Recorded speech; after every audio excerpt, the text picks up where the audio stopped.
मुद्दा उठाने की ही हमारी विपक्ष होने की नैतिक जिम्मेदारी, और हम वो बहुत मजबूती से उठा रहे हैं। इसलिए हमने पहली बार ऐसा हुआ कि सरकार बनने के 6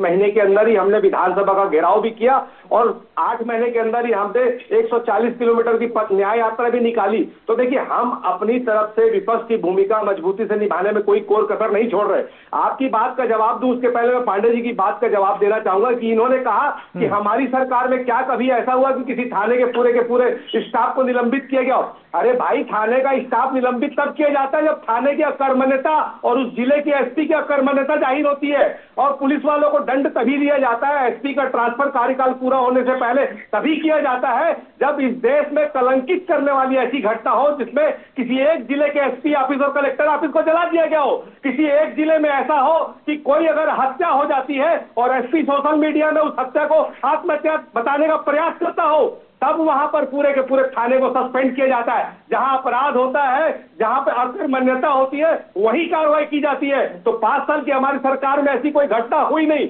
दिवाली के एक दिन में 8 हत्या हो गई, राजधानी में लगातार बलात्कार हो रहे हैं, जेलों के बाहर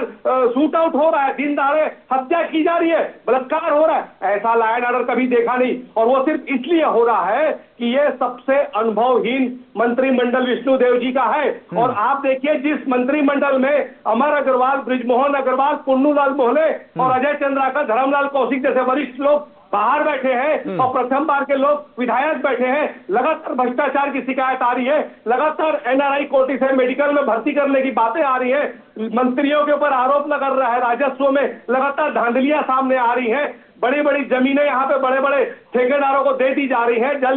नल जल योजना बंद हो जा रही है, और तो और मंत्री यूपीआई से पैसा ले रहे हैं, इतना बड़ा आरोप लग रहा है। जीएसटी में यहाँ पर, आरटीओ में यहाँ पर लगातार वसूली की शिकायतें आ रही है। तो जब ये परिस्थितियां उत्पन्न हो रही है, मतलब कहीं ना कहीं ये सरकार, मुख्यमंत्री जी ठीक से चला नहीं पा रहे हैं, और उसका कारण यही है कि मंत्रिमंडल में अनुभवहीन मंत्री बैठे हुए हैं, और इसी का खामियाजा छत्तीसगढ़ की जनता को भुगतना पड़ रहा है। इसीलिए हम लोग लगातार अपनी आवाज उठा रहे हैं, और ये लोग सिर्फ लालीपाप दे रहे हैं, क्योंकि अब इनको नगरीय निकाय चुनाव में जाना है, पहले दक्षिण के चुनाव में जाना था, तो ये लगातार जून के बाद अब होगा करके ये लालीपाप दे रहे हैं। सच्चाई तो ये है कि विष्णुदेव जी को समझ ही नहीं आ रहा। एक तरफ पांडे जी बोलते हैं कि हमारे यहाँ संगठन से पूछ के करते हैं, मुख्यमंत्री का विशेषाधिकार होता है, दूसरी तरफ आप अमित शाह का इंतजार कर रहे हैं। तो मैं बताना चाहूंगा बहुत जिम्मेदारी से, अमित शाह जी सिर्फ इसलिए आ रहे हैं कि उन्होंने अडानी को नगर नार और पूरा बस्तर सौंपने के लिए जो षड्यंत्र किया है और डेडलाइन तय की है मार्च 2026 तक नक्सली खत्म करने के लिए, ये अमित शाह नगर नार अपने दोस्तों को देना चाहते हैं,